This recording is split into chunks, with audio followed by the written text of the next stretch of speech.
This is the Gauntlet Podcast. My name is Jason, and today I am joined by David Schirduan, the organizer of the 200-Word RPG Challenge. He is also a game designer, and we're going to talk about some of those things, principally the 200-Word RPG Challenge today. David, welcome to the show. Thanks. It's an honor to be here. Oh, an honor. I'll take that. I like to be honored. This is going to be fun. So let's talk about the 200-Word RPG Challenge. Before we begin, I wanted to let listeners know that the way this episode is going to go is I have conducted interviews with David as well as two of the winners from the challenge. And so after I'm done speaking with David, you're going to hear from Grant Howitt as well as Andy Millar, who were two of the winners. The third winner, Santiago, he was not able to make the recording, but we congratulate him nonetheless for his excellent game memories. So, David, let's talk about the 200-Word RPG Challenge. In the off chance that our listeners haven't heard of it, what is it? Like, give us an overview of the challenge. What's it all about? Sure. The 200-Word RPG Challenge is a lighthearted writing design competition to encourage people to try their hand at game design and create a fully functional game from start to finish. Okay, awesome. Well, so what's the history of the challenge? I know it's been going for a few years. Like, how did you have the idea? How did you get started with it? So it's actually a funny story. The 200-Word Challenge began as a complete and total accident. I posted a small game that I made in under 200 words, just as a personal challenge to myself. I posted it to G+, and went to bed. When I woke up, other people liked the idea, and they also asked if they could submit games that were 200 words or less. So, of course, I said yes, go for it. And within about 12 hours or so, I had 35 people all sharing their games and asking me what the prizes were, where were the judges, how long are submissions open. And so I threw together like a bunch of prizes and judges in about 3 or 4 days. And the first thing was held together with duct tape and luck. Well, so about how long ago was that? When was that first ad hoc 200-word challenge? 3 years ago.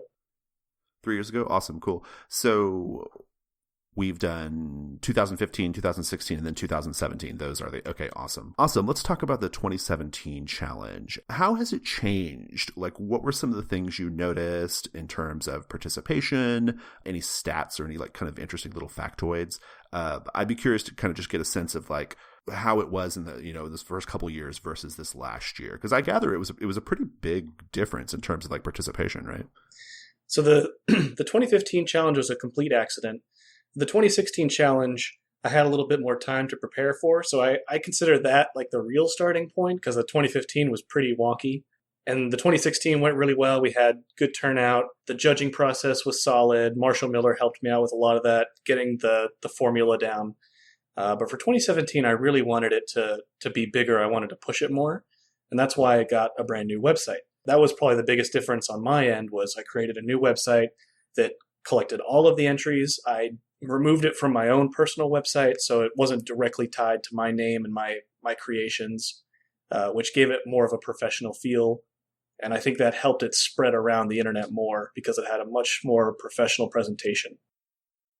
Yeah, I really like the website. I started paying attention to the challenge, I guess, last year. The 2016 was when I first was aware of it. And I remember, well, I should say this year it felt like much easier to find out what was going on with the challenge, right? And to find out the stuff from past challenges. Like it definitely felt super organized. It felt super like accessible, which I thought was really great. In my own community in the Gauntlet, we a lot of us like kind of chat on Slack. We have our little Slack conversations that go on, and that was like feedback that I got like across the board. It was like, oh wow, like I like how you can just kind of go in and find this and find that, and like it's really, really easy. So yeah, hats off on that. I thought that was really great. That's actually not a bad segue for in terms of like presenting the entries. Like I know as of fairly recently, right? Maybe like a few days ago, there's like a physical book now, right? You can print a thing, right? Yeah, Thomas Novosel was going to make a physical copy for himself just for funsies, and I basically grabbed him and begged him to clean it up a little bit and make it publicly available. So he did all the work on that. He did a great job with everything. He did the PDF collection and he did the print collection. Links to purchase that are on Lulu. You're pretty much buying it at cost. I think Thomas makes like $2 off of each copy, but each copy is like $11 and it has 350 games in each volume. It's really, really awesome. I'm so excited that the print version is available. Yeah, I ordered mine like right before we got on the call. I like dead tree versions of things, right? So I was pretty excited to see that. Just kind of like zooming out a little bit, because your connection to the challenges is so personal. I know you had more help this year and stuff, and this is the first year that I was actually involved myself, because I was super grateful and honored to be asked to be one of the judges for the competition. But nevertheless, like, I mean, you are like, I think most people associate the challenge with you, right? Because you advocate for it, you put it together initially and all that stuff.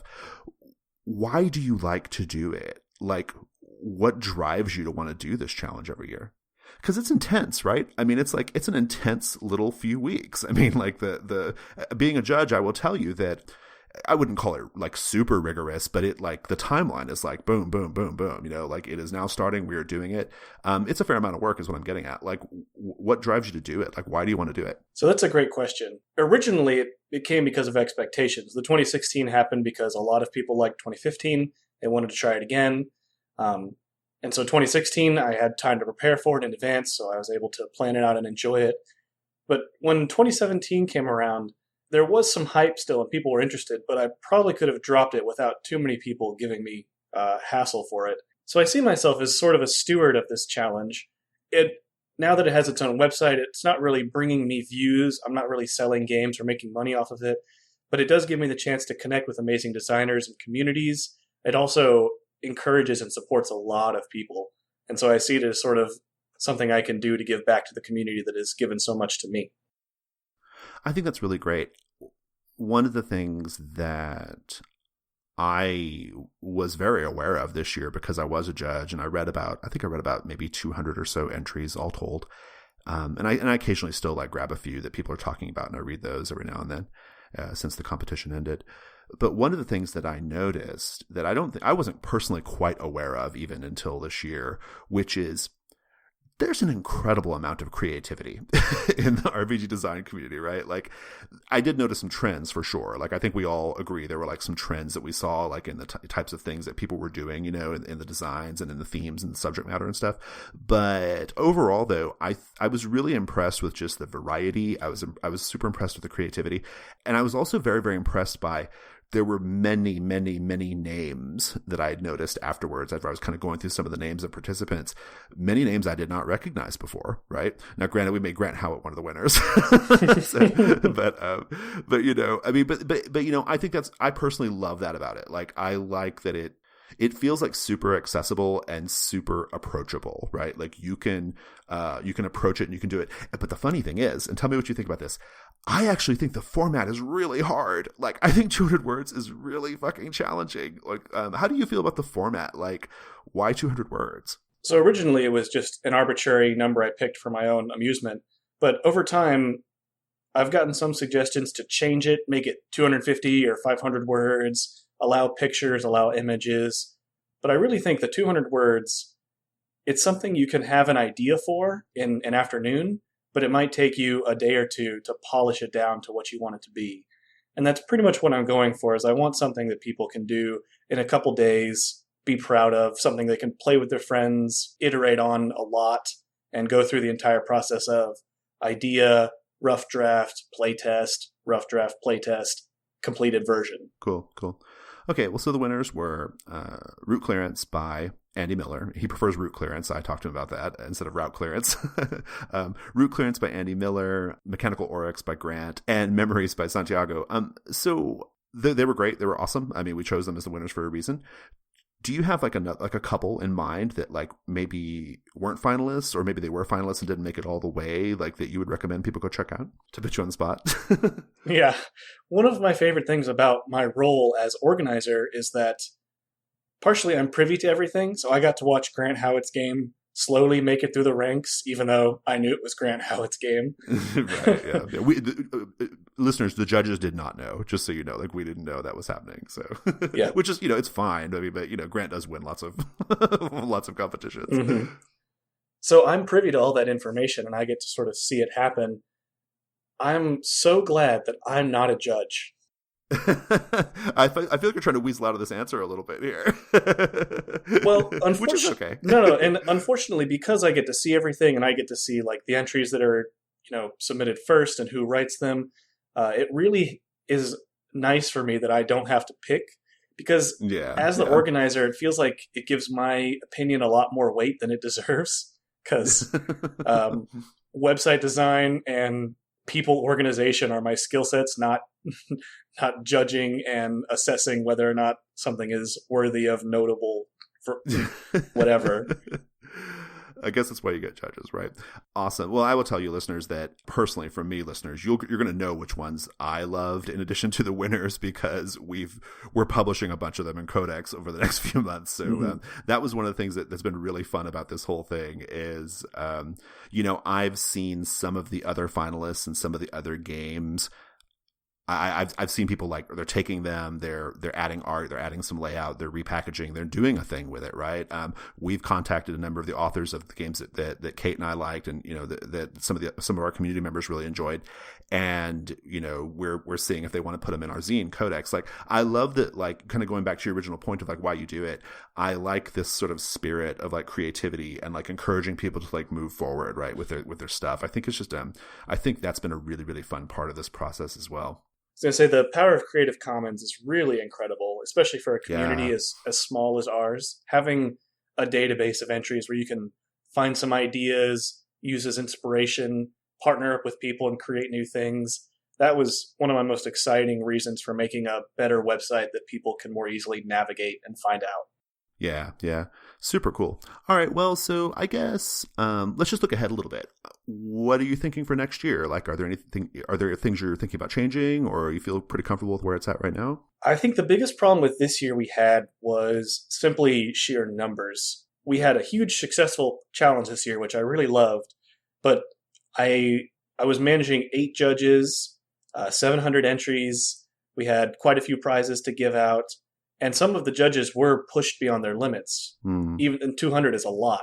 So next year we need to either have 15 or 20 judges, which is going to be ridiculous. Because it's going to grow, right? I mean, it's going to be even bigger. I have a feeling I could easily see next year being 1,000 or 1,200 participants, right? Easily. Yep.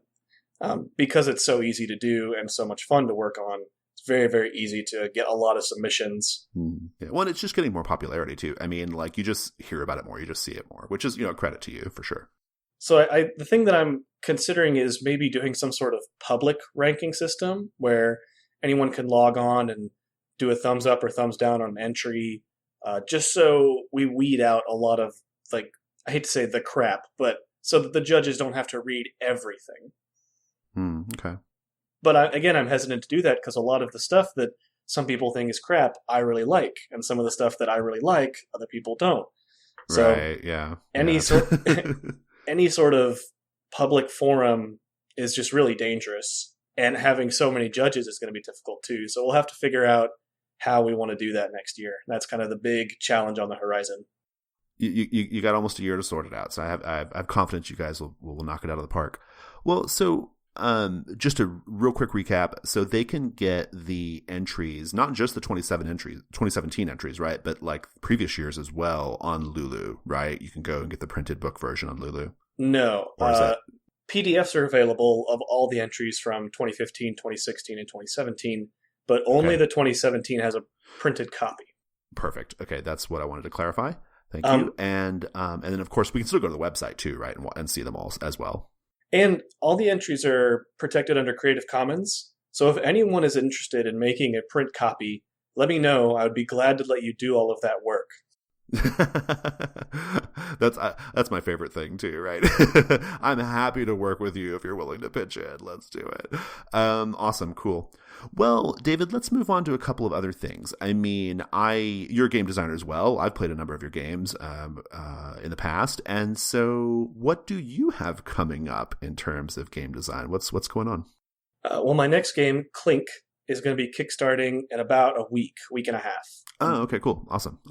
Which it will by the time this airs, it will be underway. So it'll be underway for a few days by the time this airs. So cool, awesome. Well, so what's Clink about? Oh, I'm very excited about Clink. Clink is a coin-based, non-linear RPG. The basic premise is that you play as mysterious drifters without a past. So you create your character in media res. They have no history, no backstory, maybe a couple items for flavor. And then as you play the game, you explain their history and their backstory when events are triggered in the game. So if your drifter needs to make a good shot, you have to tell a story about how they trained in the wilderness with their pistols for, under a shaman for some reason. Nice, and that nice. You build the characters' backstories as you play, which is really, really fun to GM. Yeah, I'm into that. Listeners who play games with me, and a number of them have, they're going to recognize that as a thing that I personally like, because I'm a big, big fan of doing backstory like in the middle of gameplay. I discard most games' procedures for establishing backstory before you begin, and I like vignettes, I like flashbacks, I like penetrating questions from the GM that get to it in the middle of play, so I'm into that. That's really cool. What's the kind of principal mechanic going on in Clink? The main mechanic is your drifter can have flashbacks, which are skills and stories from their past they can use to help them in the moment. But if they use those flashbacks too often, they gain scars, which are dark times, bad memories, that kind of a thing. The coin is used as a random resolution mechanic. Coins can also be spent to trigger flashbacks and gain new ones. Awesome. So you can flip them if you don't have any flashbacks, or spend them to use a flashback. Awesome. Cool. We'll include a link to the Kickstarter when this episode goes up. That sounds pretty badass. Well, so David, we do a segment in our normal shows. We do a segment at the end called Giving Me Life, where we each talk about something that is lately inspiring us or bringing us joy. I'm just letting you guys do it this time, since I'm talking to three of you on this episode. So what's giving you life lately? Well, the print copy of the 200-word challenge is definitely giving me life. Good, yeah. It looks so good. And also there's a new fighting game called Guilty Gear that has been really, really life-giving to me. I really enjoy it. I used to be really into Guilty Gear, maybe 10 years ago or so. I was really, really into that hand-drawn animation thing that Guilty Gear was doing. It's so over the top, right? So, what's the new Guilty Gear? What system is it? I haven't kept up with it. It's out on PC and PlayStation 4. It's okay, cool. Gorgeous. They use a 3D cell shading animation that looks two-dimensional, but then the camera can do this cool 360 spin around on certain moves. Gorgeous game. Nice. Do you go way back on fighting games? Because I do. I was right there playing Street Fighter. This is how old I am. When I was in high school, Street Fighter 2 was a thing, right? You never forget. I can pick up a fighting game still. Even if I haven't played one in years, I can still pick one up on a joypad, and I can still pull off the quarter circles and the half circles and all that stuff that you do the moves. Do you go way back on fighting games as well, or? I've been playing fighting games for about 6 or 7 years, and okay. I've just found the more time and effort I put into it, the more enjoyment and satisfaction I get out of it. It really gives back like almost nothing else. Cool. Yeah, I think that my main connection to it now is I watch Evo and stuff. I watch the streams and stuff of those competitions, which I think are always fun. But awesome. Well, cool. Well, David, thanks so much for coming on the show. Thanks. I appreciate it, Jason. Where can we find you on social media? If you can spell my last name, you can find me on Twitter. More easily, you can probably find most of my stuff and my contact information on my website, which is Schirduan.com. Awesome. Great. Well, I'm going to go talk to Grant. So thanks again. Okay. Thanks.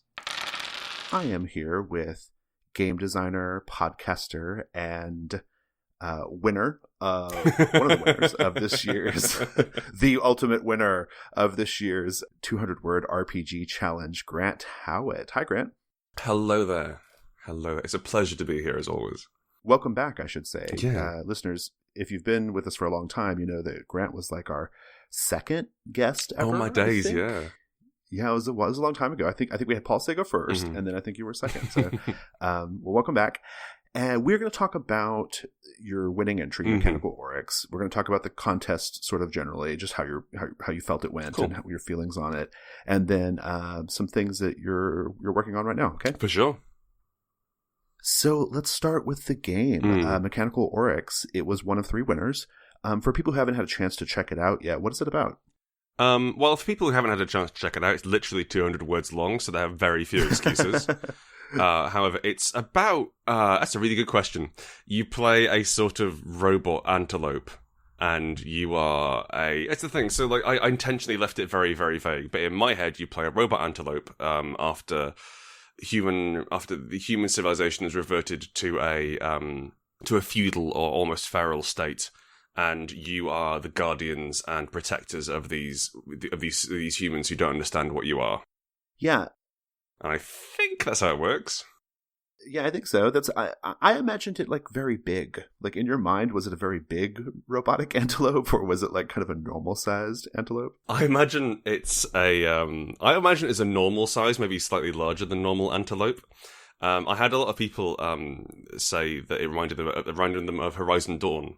Sorry, was that the one? Horizon That's Dawn? what that is. That's what I thought of too. I thought of Horizon Dawn, and I actually thought of the great big mechanical animal things in the new Zelda as well. Oh, I've not played that, but yeah. So like originally it was called Mechanical Sparrow, and it was from a drawing. There was a drawing of a robot, and it had like a wide sort of those. I don't know which particular culture they're associated with, but like one of those rounded like Chinese paddy field hats. And it had sure, yeah. Yeah, I don't know the name, unfortunately. It had one of those hats, and it had this little sparrow on its arm. It was a robot, and I was like, "What a lovely image!" I'd really love to work out how this robot needs to be protected from rain in this way and explore that story. And then from that, it became Mechanical Sparrow, and from that, I'm like, I need a better word. Oryx, fuck it. So like, I didn't know it was an Oryx, I think, until I'd finished writing it. I just like, you're a mechanical beast of some kind, and then Oryx was a weird enough word to capture people's imaginations. Nice. Well, so I was one of the judges of the contest, okay. And one of the things that we really liked about the game is that it seemed very like mechanically specific. Like it initially has you rolling like 2d6 plus there's like a little currency that's in the game. Like I can't remember what it's called. Right. You roll 2d6 plus that, and then but then occasionally you change the dice up, like you add a d6 or you swap out for a d4 or a d8. And I think everybody thought that was super interesting. And I'd be curious if you'd just be willing to like unpack that a little bit. Like, for sure. What was your thinking about those changes, like the way the dice change around? So like the original idea for the resource of fuel was to give you some sort of timer on the game, because the idea is that you're a mechanical Oryx, but you need some sort of batteries or, fuel to burn or whatever. And so that means that you're doing jobs for the humans who then give you fuel as kind of, so I think at the end, like happy humans make shrines for you with fuel is one of the things. Right, yeah. And the idea was that you start with 10 fuel, and every time you roll the dice, you spend 1, which means that you have this timer ticking along. But having the other dice, the modules was just my attempt to make some sort of character gen in the game. So you can say that I have there's the modules and the thing you spread. And so that was just so you're not all identical mechanical deer.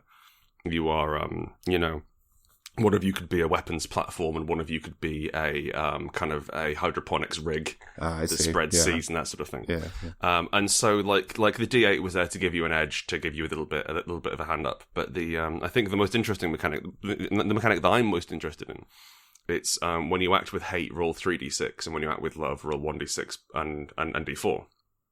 Right. Yeah. And the other mechanic is if the dice match, something's lost forever. So when you act with hate, you can achieve your goals much more easily, but the odds of something being lost forever dramatically increases. And then when you act with love, the odds of being something lost forever really drop, but the odds of you succeeding drop as well. And so there's an interesting sort of dichotomy there that the game's much easier if you act out of hate all the time. And I think that there's a push-pull there, which is kind of fun. Yeah, absolutely. Well, so as far as like the contest itself goes, 200 words is it's a pretty interesting constraint, right? It's fascinating, yeah. Yeah, like is this the first time you've participated in it, or have you? No, I entered. So I judged last year. Oh, okay, I see. So I couldn't enter, and the year before that, I entered a game called Forceblade Punk, where you are murder pop bubblegum superstars. Nice.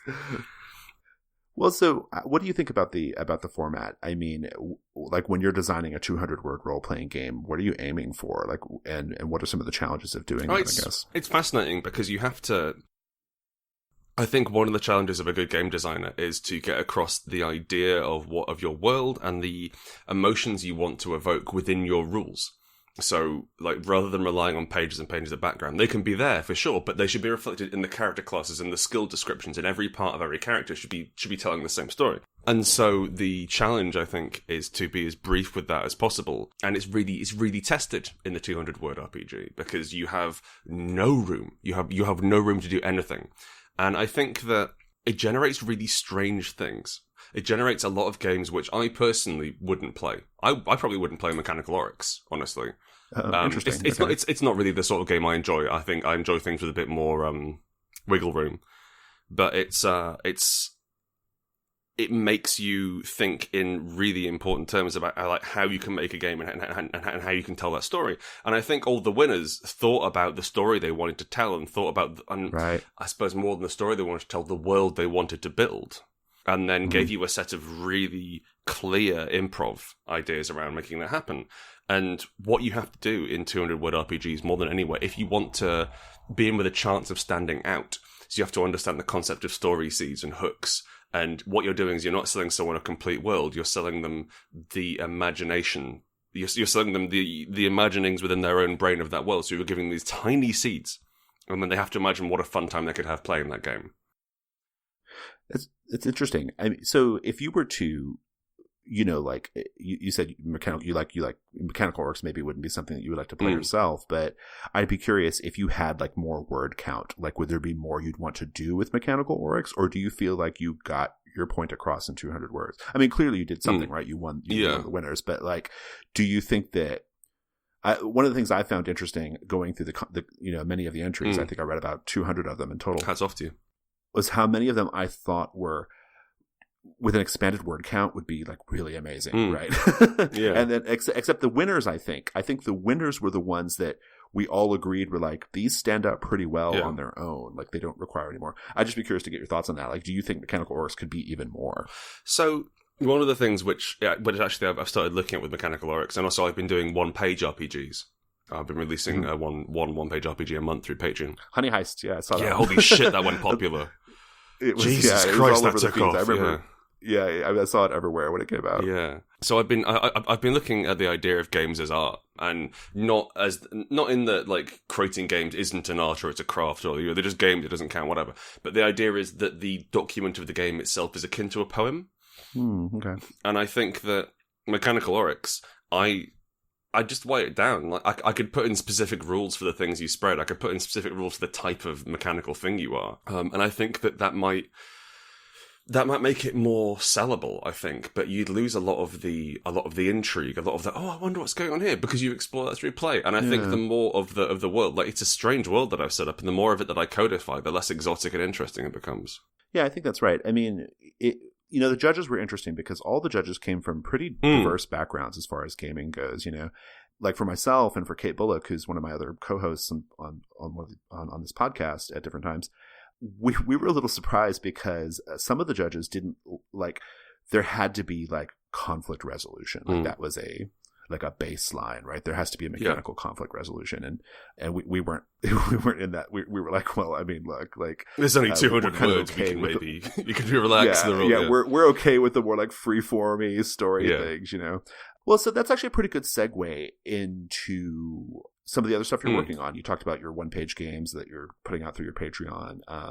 What do you have going on right now? Like, what should we look out for? So the next that I'm actually going to plug at this point, I have a Kickstarter coming out in July. Okay. Yes, in July.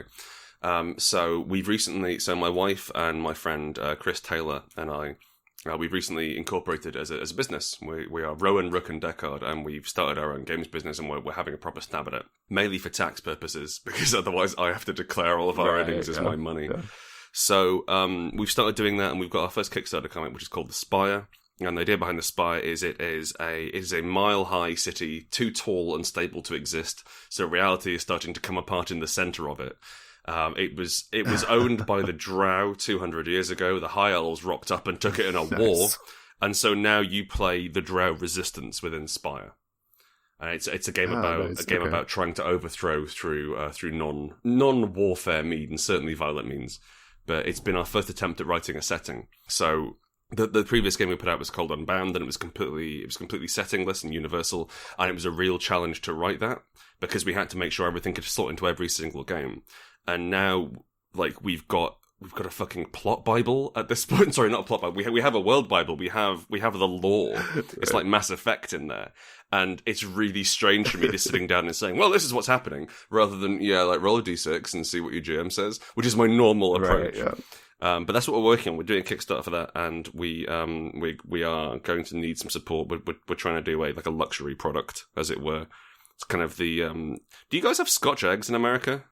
I have no idea what that is. Okay, well, for any English listeners, we're trying to do the book equivalent of a black pudding Scotch egg, and those words mean nothing to me. Do you want me to explain, or do we not have time? Sure. Okay, why not? sure. What is it? Black pudding Scotch egg? So a Scotch egg is when you get you get a hard boiled egg, and then you put a sausage around it, and then breadcrumbs, and you deep fry that mother. It's positively Okay. American. It sounds like fair food. Pretty much. Wow, Not great. quite enough, I guess. Frozen beer or whatever you people would put in it. Right. But a black pudding Scotch egg is where you take sort of blood pudding. We have black pudding, like I guess you would call blood pudding for breakfast quite commonly. It's kind of a luxury food. Ah, I see. And so you put that in there instead of the sausage meat. And the idea is you would not get a black pudding Scotch egg down at the local pub. You get that at the gastro pub, or perhaps at the fine delicatessen. Okay. And so we're going for a nice, lovely feeling, really nicely produced book, which is unfortunately going to cost us a lot of money. So we need people to back us. Yeah. Right. Well. So in the Spire, I have to ask if I play the Spire, how many checkboxes will my character have? Oh my days! So many. So it is a Grant Howitt game because it has fuck tons of checkboxes. We have instead of hit points, we have checkboxes for your health, your mind, your reputation, your current money, and a fifth one. You're not kidding. This is real. This is real. And also, okay. Also, like your espionage. We have the same rules for being embarrassed as we have for being stabbed in the chest. It's all bad things that can happen to you, and it mounts up and kicks off a fallout. But yeah, the idea is instead of hit points, you get free slots in those. So yeah, loads of checkboxes. You're going to love it. If you like checkboxes, you'll love the Spire. I have no doubt.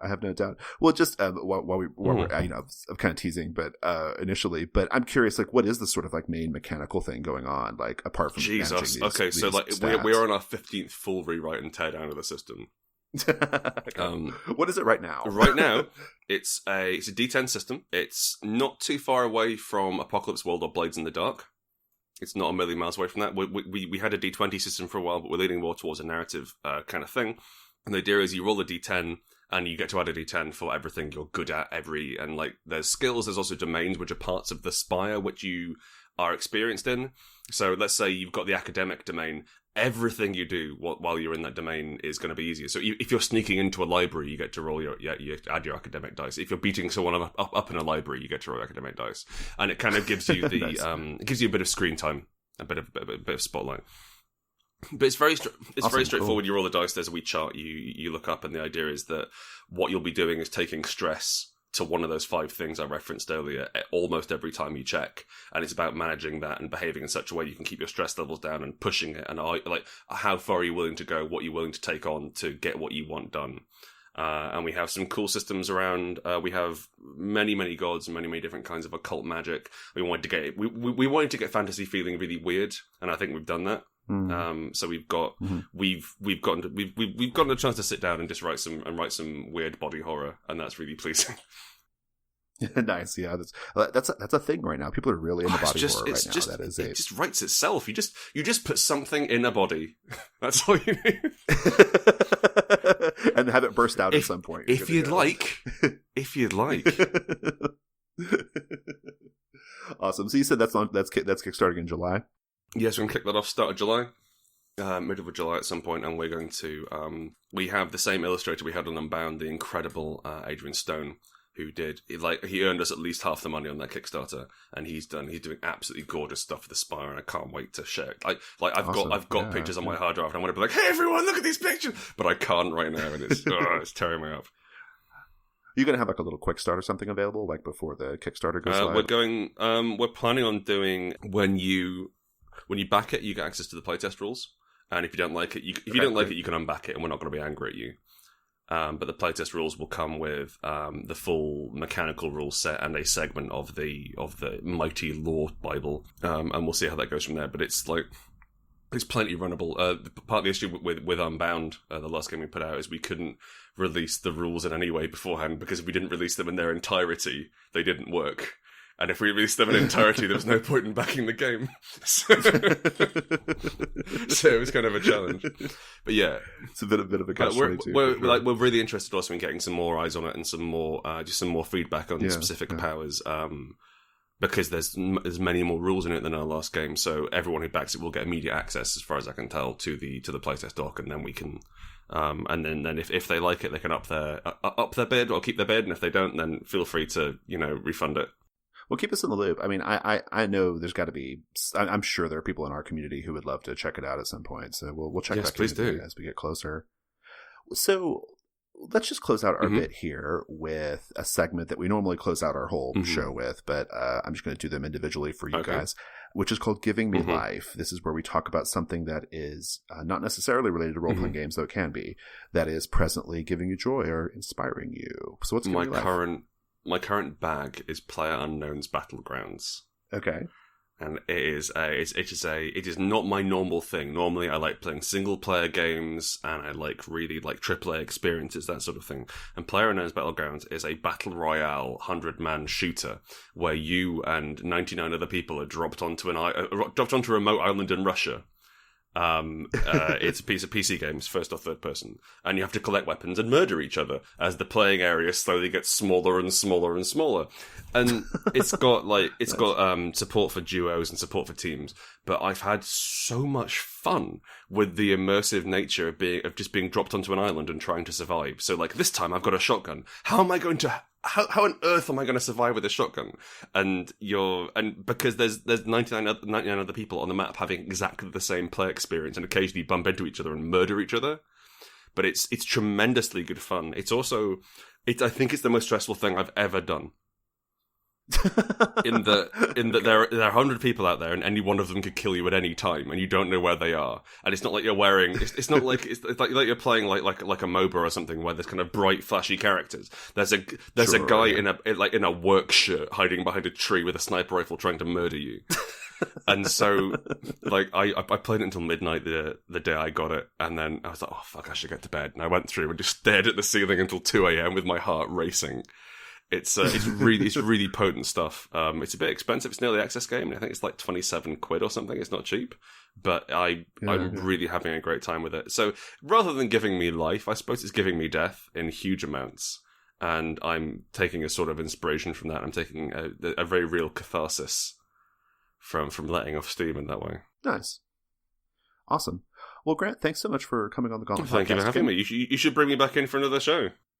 We will do that. Actually, I think when we get close to the Kickstarter, I think that's fantastic. Really I'll bring on the co-author as well. We're lovely together. We will set a date. Where can we find you in the meantime in terms of social media stuff? The best place to find me, I am GS Howitt. That's GSHOWITT. Basically everywhere. My Twitter is probably the best place to find me. I tweet. I never shut up about the things I'm putting out there. It's got a link to my podcast on there as well. It's got links to the one-page games and stuff. That's your Grunt Howitt hub on the internet. Awesome. Sounds good. Awesome. Well, thanks again. Thank you. This episode of The Gauntlet is brought to you by Nocturnal Media. Nocturnal Media is proud to announce a new suite of deals to provide funding and distribution for small RPG and game publishing houses. Games from publishers Ben Werner and Werner's Wonderworks, Ryan Schoon and Loremaster Games, Toby Abad and Tag Sessions, John Kennedy and Smug Pug Games, and Robert Denton will be published jointly with Nocturnal Media. These new arrangements allow these creators to focus on designing, writing, and creating evocative, compelling, and vivid role-playing and board games in the manner which they already do. Nocturnal Media will assume most of the role traditionally associated with the publisher, including sales, marketing, and inventory. All of the games will be co-branded with Nocturnal Media and the game's designer. Games already available from two of these creators, Toby Abad's Tag Sessions and Ben Werner's Wonderworks, are now listed on the Nocturnal Media publisher page on drivethrurpg.com. In fact, until the end of June, enjoy 20% off two fabulous samurai-inspired games by these two creators. A Single Moment by Toby Abad is an RPG for 2 players. The 2 samurai stared at each other. Once they were friends, brothers, but time has come for honor to be regained and vengeance to be unleashed. Footing adjusted, grips tightened, eyes narrowed. A single moment, and it was over. World of Dew by Ben Werner is a samurai noir game inspired by Japanese Chambara films like The Seven Samurai, Sanjuro, and Memoirs of a Geisha. You play characters, dastardly yakuza, cunning geisha, jaded police detectives, or gaijin smugglers, in noir cities with rain-slicked streets and bodies floating in the gutter. Both of these superior games deserve your attention. Stay tuned to Nocturnal Media's site for more information about these exciting collaborations, with interviews with each creator and previews of upcoming projects, including John Kennedy's Pulsars and Gears of Defiance by Ryan Schoon. Once again, the Gauntlet thanks Nocturnal Media for their support of this podcast. Okay, I am here with New Zealand-based game designer Andrew Millar, who works in association with Imaginary Empire Games, and probably best known for his work on the Emmy Award-nominated game Epoch, we've decided how we're pronouncing it, Epoch.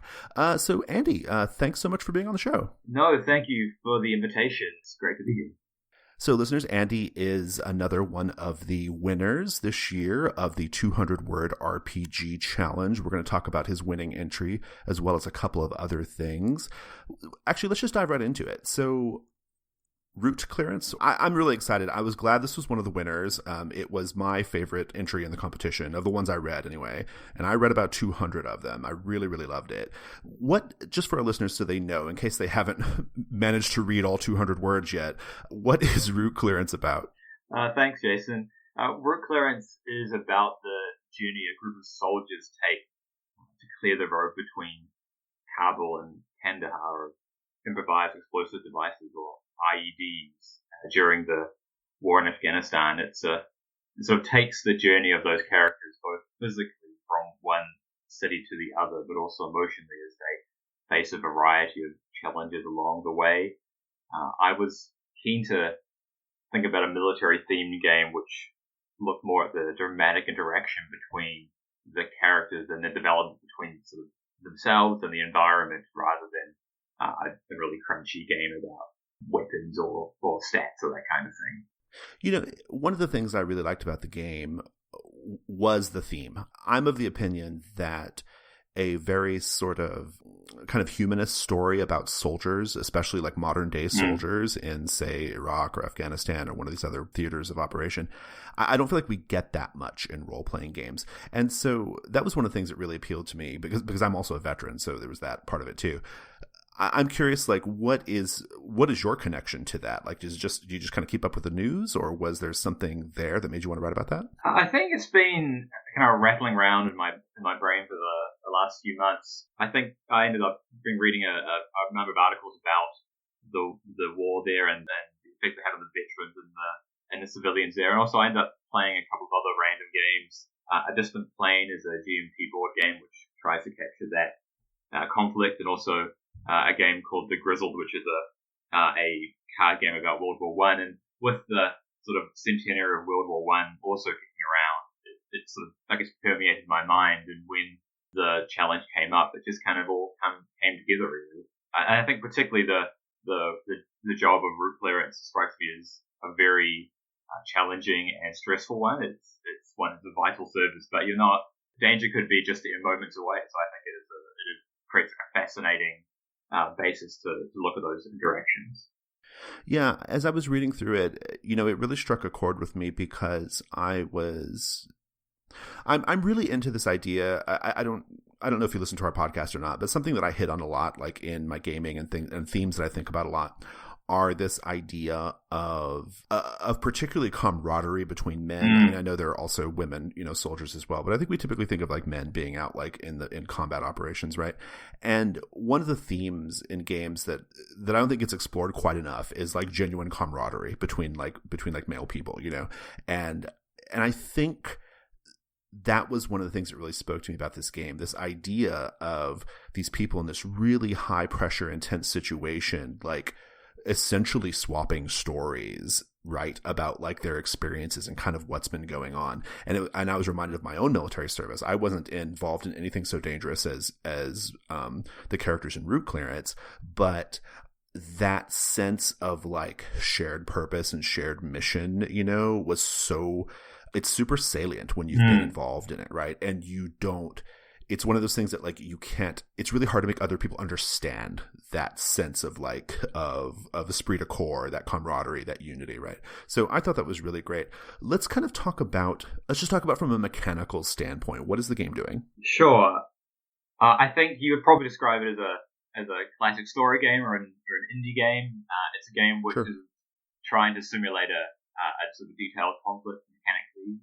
It's more of a kind of a storytelling device, so it is kind of a GM-less game where the players create their characters, and then after they do that, after sort of a basic training sort of montage, I suppose, they then lay out a bunch of playing cards sort of along a table, 12 of them. This represents the road from Kabul to Kandahar, and sort of represents their journey. So as the players proceed, one at a time, they will flip a card, and the suit will match a particular scene frame, so action or adventure or camaraderie or humor, as you noted, and that gives them the player a basis to frame a scene around, and also the level of the card, so the number talks about sort of maybe the intensity.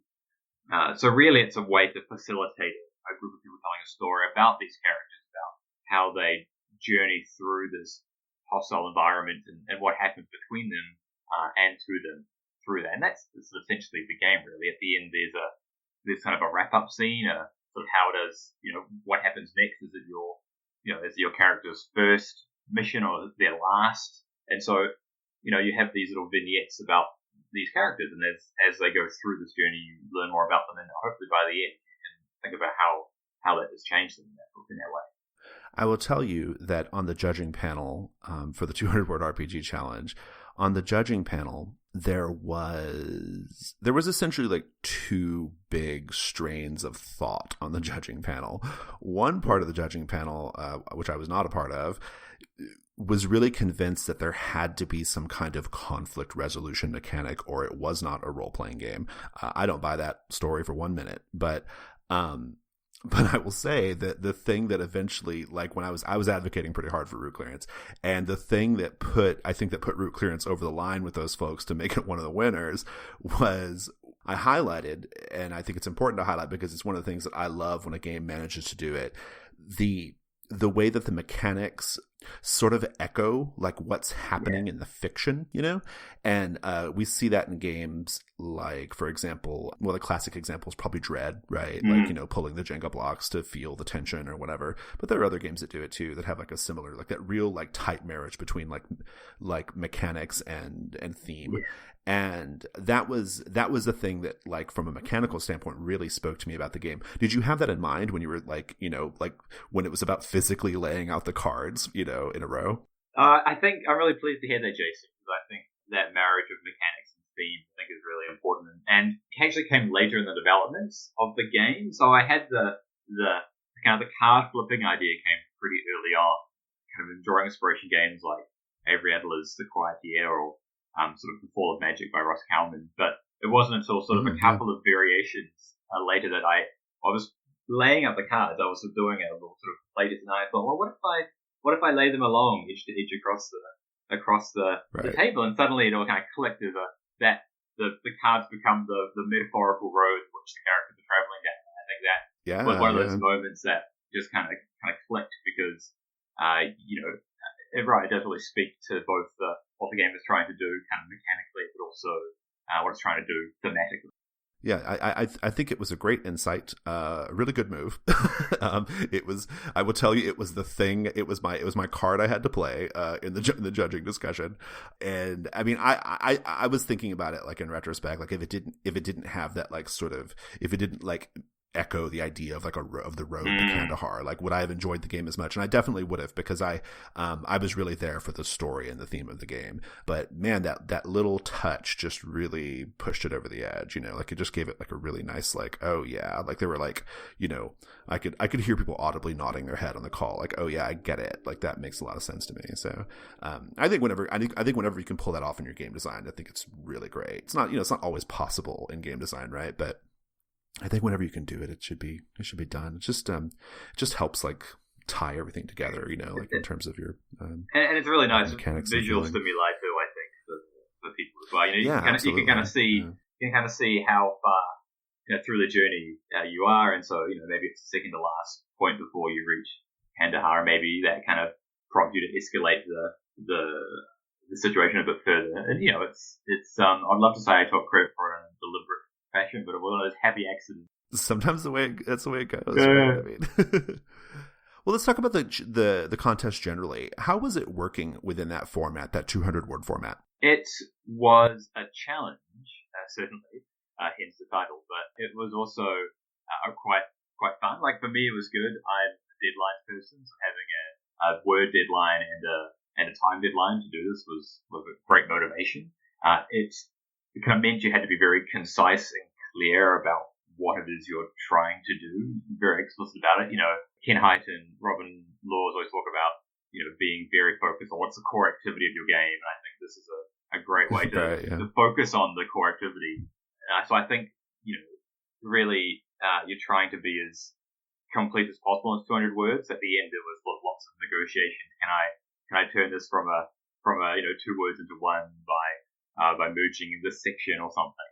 Although you have to be quite studious about where you leave your kind of gaps in terms of your implicit understanding of the rules, kind of having to do that in a way which meant that the final product could be understood quite clearly was good. It was good fun.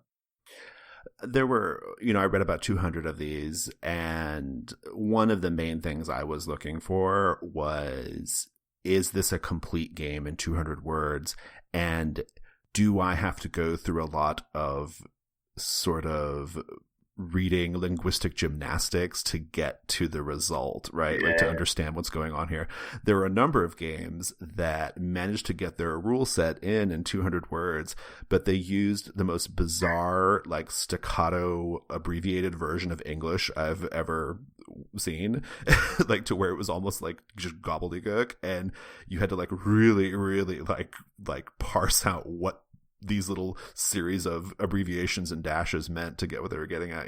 To me, that's not the challenge, right? Like to me, the challenge is, can I convey clearly a whole game in 200 words? So I guess one of the things I would ask is, I was of the opinion going through a lot of the entries that many of the entries were very, very good.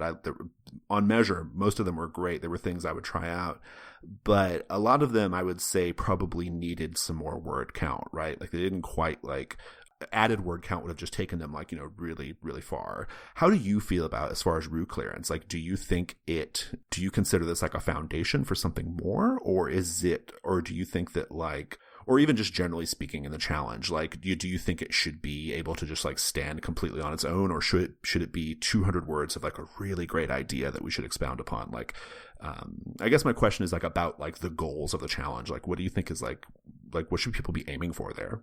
I think that the great thing about the challenge at the moment is it means different things to different people, and people can approach it with their own thing in mind. I think, for my personal view, and with route clearance as well, this provides sort of a foundation, so the sort of the skeleton of which I think you could apply further rules and further things onto it. I've released a free expanded version of the game recently, and the major change with that was just sort of putting in things to help players come up with the characters into frame scenes, as little sort of story bites or inspiration things, just to help them with a prompt if they need them. I think there is there's a real tension between, do I aim for a complete game or do I aim for a kind of a high kind of concept? And I think the challenge is perhaps better served by trying to really nail the game conceptually, and then looking at how that can be expanded out within that 200 words. But it creates a real creative tension about how can I do that as concise and clear as possible. I mean, I found it really useful. I think in further games, it's going to be a great way to kind of start. You know, if I have a new concept rattling around, or I want to get a game out there, if I constrain myself to do it in that way and use kind of those words to be really clear and concise and be very explicit of what I'm trying to do, then I think that will be a great foundation. It means I've kind of got some of the heavy lifting done conceptually, and I can go from there. Well, that's actually not a bad segue for what I want to talk about now. What else do you have going on, either like in terms of design projects or things you're getting ready to release? Kind of getting beyond the 200-word RPG challenge a little bit here. What else should we look out for from you? Well, I would like to try and push this kind of the route clearance concept with the road a bit further. You mentioned a kind of a conflict resolution mechanic of some kind. Kind of thinking about maybe how that could be incorporated into the basic concept. I like what the game does at the moment, but I'm kind of interested to see how I can push that concept a bit further. I'm also maybe kind of keen to do something, again, tied in with the military theme to the World War I centenary. It's currently going on, maybe looking at releasing it later in the year for around sort of Armistice Day or something like that. Because I think that's another interesting story about people, that camaraderie, that kind of journey of what people took in that process. The other thing that's kind of rattling around at the moment is very much in the conceptual stage, but it's a game called The Hidden Door. That is a game which sort of essential premise is, in every office, in every house, there's always a hidden door. Usually it's like a boring room to a door to a server room or a broom closet. But what if that crawl space or something? Yeah, but what if that door wasn't? What if that door was something else? And what if not everyone could see that door? And what if that door was going to open? And so those are the kind of ideas that are coming through. I do a lot of horror RPG gaming as well, so the long history with Call of Cthulhu and the Gumshoe systems. So it's kind of, I guess, bringing some of those ideas as well. So that's sort of very much kind of rattling around. But I'm kind of keen to see where I can take that in the next few months. Hidden door idea is really cool. I'm a big fan of what I have called at different times horror being done to children genre. Like, this idea, it's very popular right now in pop culture, like Stranger Things and, Amblin, entertainment movies, that kind of thing. But I love like games that explore like childhood terror and like what children consider to be scary, Yeah. And I remember growing up, like, you see those little weird doors, in houses or whatever, and you think like your imagination just runs wild. Like, what could be behind those little weird doors? Where does that little tiny door go to? I think that's pretty cool. You should definitely. I'd love to see where that goes. Awesome. Well, is there anything else you want to talk about before we head over to Giving Me Life? Thanks, Jason. I think I'd just like to kind of do a couple of things. I kind of reflect my thanks to David and Marshall for running the challenge. It's been great. I mean, for me, this was my first time entering, and I was completely blown away to get as far as I did. And given the quality and the caliber of entries, it was a hugely rewarding process to be involved with. And also thanks to all yourself and your listeners and your Patreons and everyone who's kind of supported judging and with prizes. I mean, it's been great. Okay, awesome. Well, we have a segment that we do on our show, Andy, called Giving Me Life. And the idea is we just talk about something that is lately inspiring us or giving us joy. And so I will ask you, what is giving you life? Well, I think recently, given the challenge, a lot of it has been the sort of inspiration and encouragement I've been drawing from sort of the small but vibrant sort of RPG design community we have here in Wellington and my hometown in New Zealand in particular. This has been a really supportive environment for me to develop. So being able to work with people like Dale Elvey, he's authored the game Epoch and Death of Legends. Michael Sands, who's written the Apocalypse World Hack Monster of the Week. Steve Hickey, who's Left Coast and South, and Morgan Davey, who's worked on the Doctor Who RPG and many others. These, we're quite far away from other centres of RPG sort of design and development. Although the internet makes it much easier, it's great to have. Sure. Yeah, it's great to have people to talk to, and I think these individuals really helped me just kind of both sort of implicitly and explicitly sort of critique my work, but also encourage me to kind of design and go further. And in particular in the case of Dale, I wouldn't be designing work without his feedback and support and encouragement. So it's great. It's great to have a group of people who I can work with, and even just kind of hang out with and just draw a bunch of ideas. Hugely creative and hugely inspirational. So yeah, it's been really good. Awesome. Well, Andy, where can we find you on, say, social media? Sure. You can probably contact me through Twitter at the capital idea. Probably the easiest place to get me. Also through Google Plus at Andy Millar. That's Millar, which is worth pointing out because most of our listeners are going to think ER, I bet. So awesome. Well, Andy, thanks so much for coming on the Gauntlet podcast. Congratulations again for your winning entry, Route Clearance, in the 200-word RPG challenge. Thanks, Jason. It's been a pleasure to be on the show and great to talk to you today. And again, my thanks to you and all your listeners. I look forward to listening to more episodes.